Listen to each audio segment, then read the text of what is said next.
Broadcasting from the business capital of the world, this is the Podcast Business News Network. We're getting some questions answered today. And these are things that I've pondered about for quite some time. And I'm sure when you hear this word, you've thought of the same kinds of things, but we're probably not thinking the right thing when it comes to this word. I'm talking about voodoo. And she is a woman, she's actually a priestess, and she has the Voodoo Spiritual Temple in New Orleans. I was going to say New Louisiana. No, that's New Orleans, Louisiana. And she's back with us. Priestess Miriam is on the program. How you doing today? Oh, I'm great. And you? Very well, very well. So we started talking about what voodoo means, and of course, it conjures up the image of voodoo dolls and spells and negativity, but it's not all that. There's a lot more to that word, right?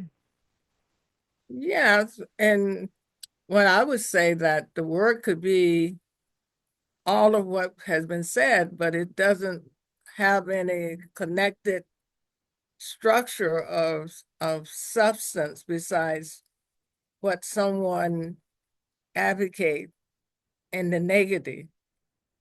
And so, and therefore, it always leaves a question.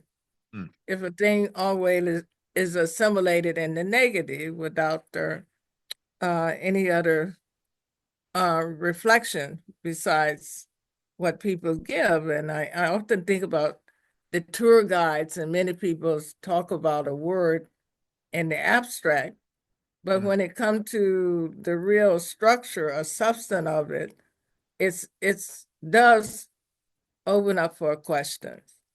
So, Hmm. um, but according to, I relate back to 1999, I was asleep, and somehow it came in my vision or sleep vision that the word voodoo, it could be like a collected order of matter.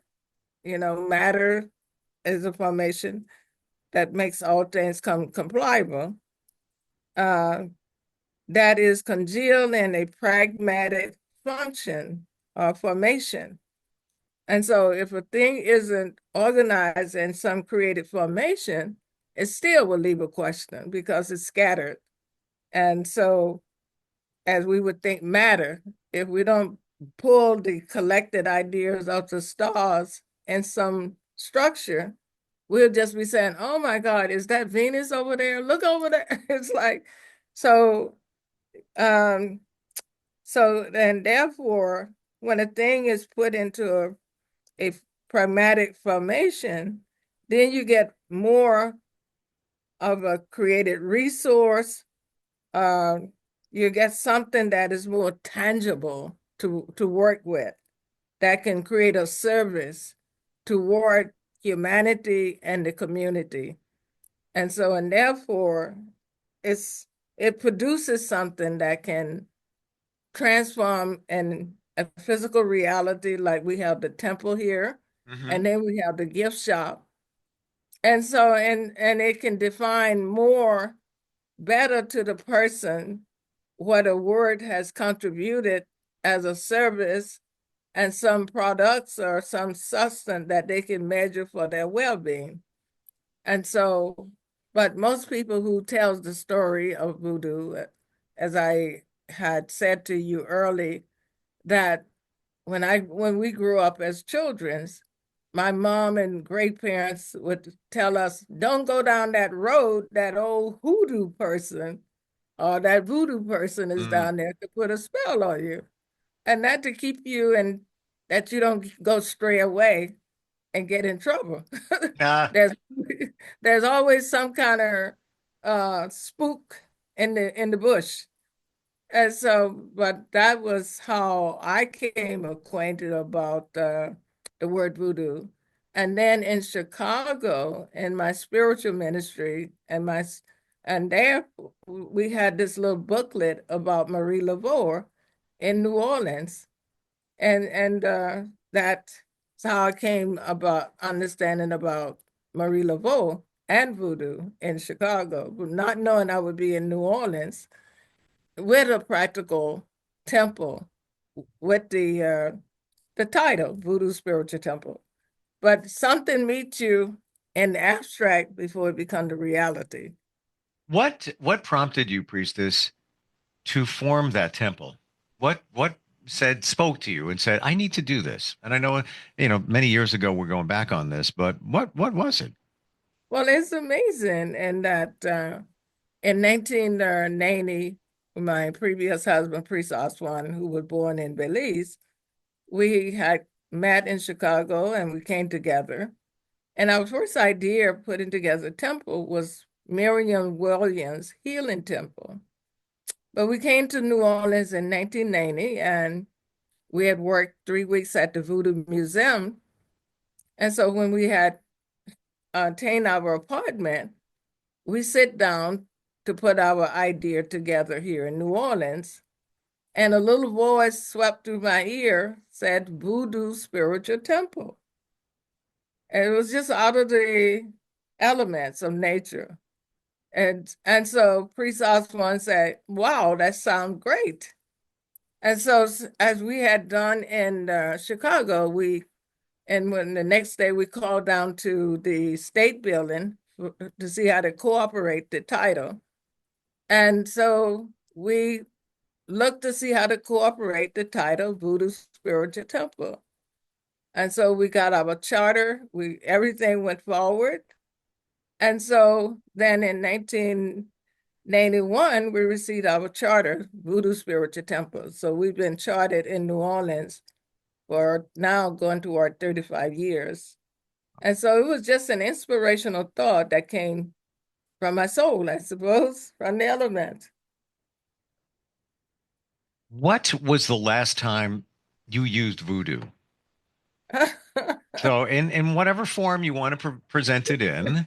Well, maybe being here on the network with you, anyway. Okay, fair enough. Okay. Using thoughts. Remember, it says it could be thoughts, and thoughts can Hmm. be generated into many ways, impractical or impractical. And Well, so, you're right. Yeah, it's been said many times, and even scientifically, this has been studied that what we think becomes our reality.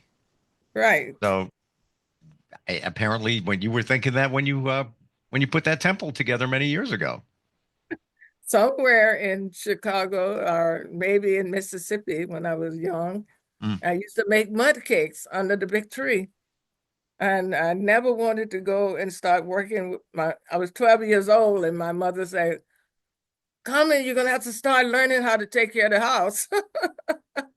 But my silence and sitting alone were the greatest moment.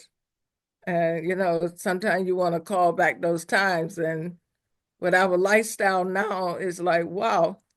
So it carries us in so many different ways that when we do get that moment of quietness, it's like a sanctuary of joy, of peace, which Mm. lasts so short.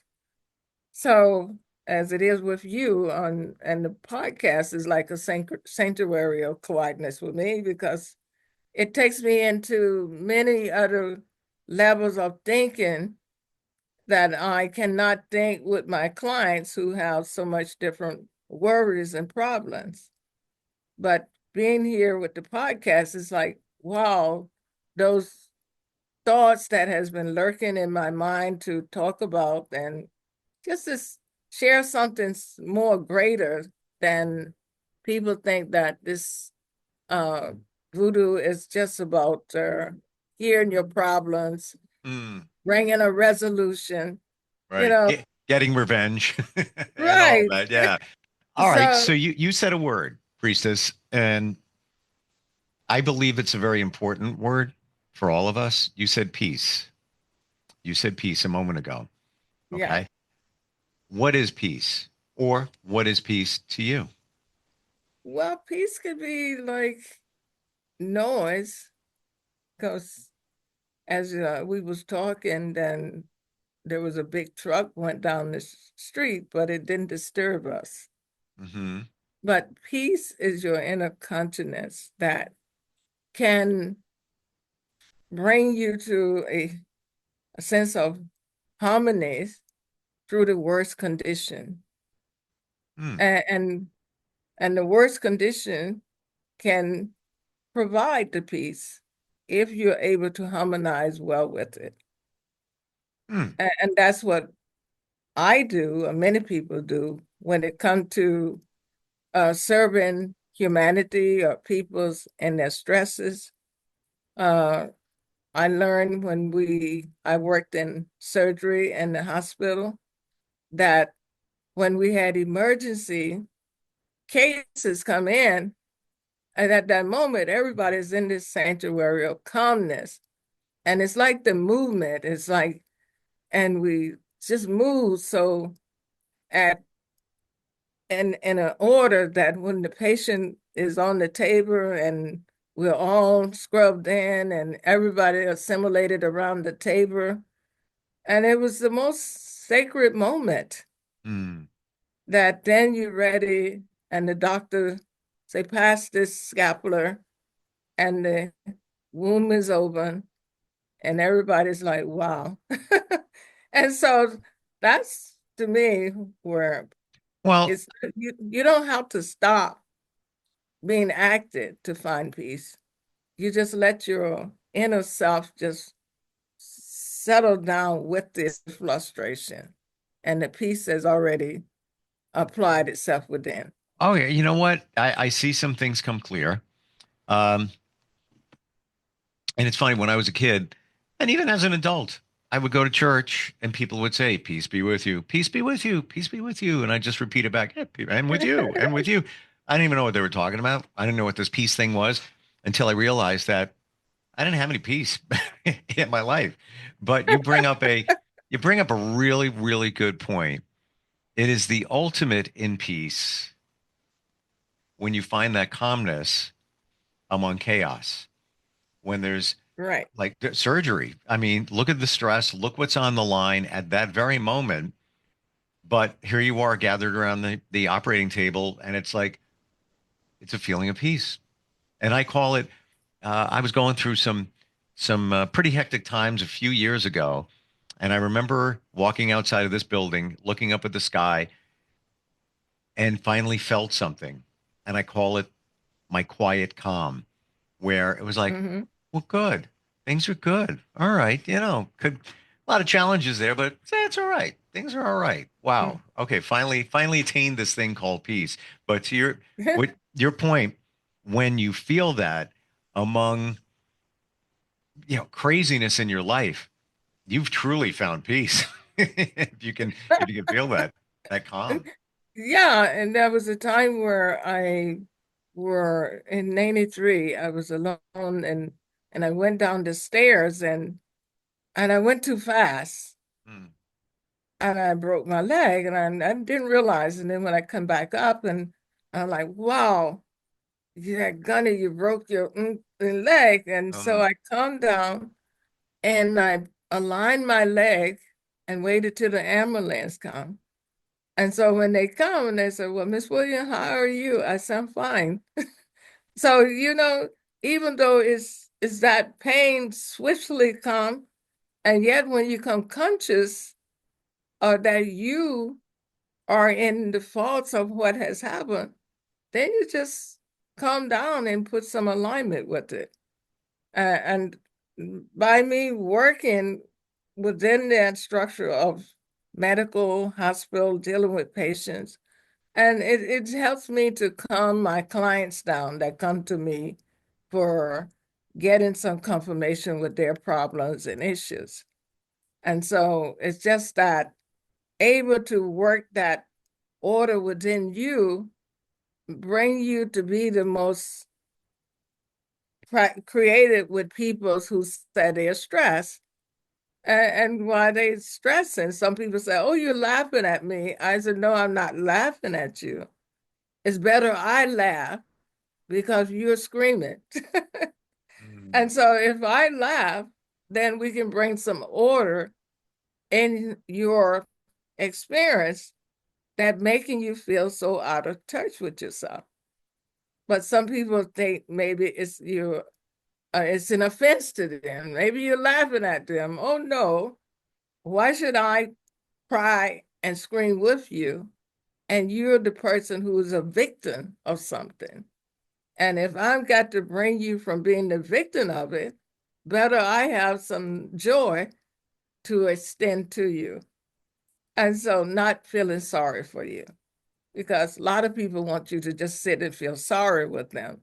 And you can never heal a person. It's just like with the doctor. If you don't settle the person and then you got to make this wound and clear the pain and create a pain so the person can restruct to his wellness. And so, but it's how it's done to bring the person to feel comfortable to receive the pain or receive the thought that is going to bring him more clarity with the problems or circumstance that he's gone through. And if you can't bring clarity into a person's hysterical act, then that's a bigger problem. Can you give an example of how you help somebody? And it's all confidential, but let's say somebody came to you with a challenge, um, and using the temple, using your skills as a priestess, how you supported them? Wow. Well, I've had many people come and they screaming, they love life, they lost their, wow, how I support them. And in one way, I was speaking about maybe just laughter. Sometimes I'm like, oh, shucks. I won't use my nice words, but anyway. Mhm. So, and then I'll come back and I say, okay, come and sit down. And I have the person to sit down. It's not too bad after all. And so it's different strategy that it takes to deal with people's, and people's really uh, want you to see them really suffering, and that whatever the circumstance, I tell them, well, let's see what role you played in it, because people want to accuse the other person or party as being the one that created the problem. But I said, well, you was there too. Mm-hmm. And so you have to bring the individual to himself more than where he wants you to go to the problem.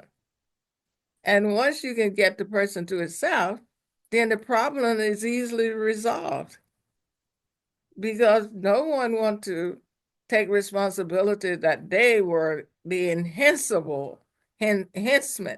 of how this thing came to be. I was good. I did everything right. Oh yes. So we want to paint ourselves really great as being the perfect individual. We want to be the perfect wife. Well, oh, my husband, he cheated on me. Oh, I said, well, you was at home. Why did he cheat? So, but anyway, those are some of the things that come through the door. So, Oh, but sure, sure. And so there's a lot of things that people bring to the voodoo table. I'm right there agreeing with you. When it comes to the voodoo table, when it comes to relationships, yeah, people, somebody can do something really bad, really, really bad to another person. And I'm not condoning that. Uh, even more so when they know that they're intentionally hurting the other person. However, it does take two. It's a relationship. So somehow, they're both responsible in some way. One may be way more responsible for what took place than the other person. However, it takes two if it's a It relationship. takes two to tango. Yeah, Yeah. I've had some people who say their marriage. I have some who keep. It's like having this physical ownership of someone. People like to feel they own someone, that they should have never crossed the line this way. And then when a person can step back and say, well, as my spiritual minister said, well, then if you know it, why don't you have your friend to come home and just run a good hot tub of water and put all the fragrance and say, clean up, boy. Anyway, you would have loved her. But anyway, clean him up. If you're not ready to get rid of them, Mm, stop complaining about it right. and see how you can better love the person. Mm, Uh, See how to make better conversation with that can bring it in rather than keep worrying about how much is going out. So, mm. I had a great spiritual minister who she didn't pull no punches. So, but to tell a person if you're not ready to let go, stop complaining and see how you can bring better thoughts in your door. Mm, Talk mm. about something else besides. And What? some girls, I said, well, you must love. So maybe you should have went and joined the party. You're always thinking how much the person cheating. Go join the party, you know, and maybe you have a creative rendezvous. You can have an orgy. So Words of anyway, wisdom from the priestess today. Uh, but anyway, yeah. so there's many ways that we sort of enchant our clients. I do. I don't know if everybody does. So Well, I'm sure in your, decades and decades of doing what you're doing, you must have heard pretty much everything. Pretty much everything. indeed, in Mm. in my work, I'm a consecrated bishop in the spiritual church, which that's the opposite of what voodoo is. But it's how to be a minister to people's in different ways that they think they have a crisis, because we have to do funeral service. We um, conduct marriages and to see people become efficient in their life for different purpose. So it's just you can't sit around and color things so beautiful for people all the time Well, because positivity is everything, and I feel there's a lot of positivity that comes from you, and what you offer. And kind of about a minute left, and I want to just jump here onto your shop. You have on your website online, you have a shop there with a lot of products that support what you're talking about. I didn't know that you had a physical store there by the temple. oh Do you? yeah, Yeah, okay. yeah, that started 1 month after Priest Osborne passed in March of '95. In April, the shop opened as the second part. It's like dual citizenship. And Mm, so the inspiration of a thing must bring other productive science and to to support the person's need different than just words. People like to have some oil, they like to have incense and you make dolls, you make a different collection of ornaments, mojo bags, and all the different ornaments to help support the person's emotions. Because once they get from the table hearing your thoughts, some people want to have something to hold on to. And in the Bible, they said they made prayer cloths, that people can wear prayer cloth on their bodies. And people need to have something like the talismans or scapulars that, and some rock or something that they can say, oh, I got something I can hold on to. And mm. so all of that is part of the divine science of the universe. Well, You can't have it one-sided. And but it's create commodity, create ways and means to support your way to stay functioning, to stay where you can support people. So what's the website?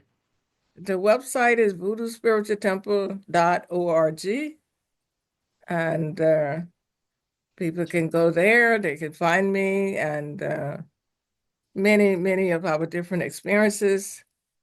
Boy, I've been around the world on different network to Nick Cage, and I was blessed with 5 trips to Russia. And it's just you can't count your blessings because they come so full with so much substance. So Well, gratitude. I believe is everything, and we should be practicing it as much as possible. And I'm grateful for you Okay. for joining us today, Priestess. Thank you so much. Thanks for the Yeah, insight. Confirms a lot of things that I wondered about, and I'm sure others as well. And I appreciate you being here. Looking forward next time we get together. Happy holidays, by the way. yeah, that's where I was going. And Merry Christmas to all my friends and our loved ones across the country and the world. Yep, May you exactly. ever have comfort and peace in your life. And there's that word again, peace. Peace in Yep. your life. Thank you so much. All right, we'll talk soon, okay? Oh, thank you. Thanks. Love you and be blessed. Are you looking for even more of the podcasts and hosts that you love? The Podcast Business News Network is proud to announce that you now have even more ways to listen live. Check out the MyTuner Radio, online radio box, and Simple Radio apps on iOS and Android, or find us online. Search for Business News Network on mytuner-radio.com, or search Podcast Business News Network on streama.com and onlineradiobox.com/US. Take your podcast on the go and don't miss a minute of the action.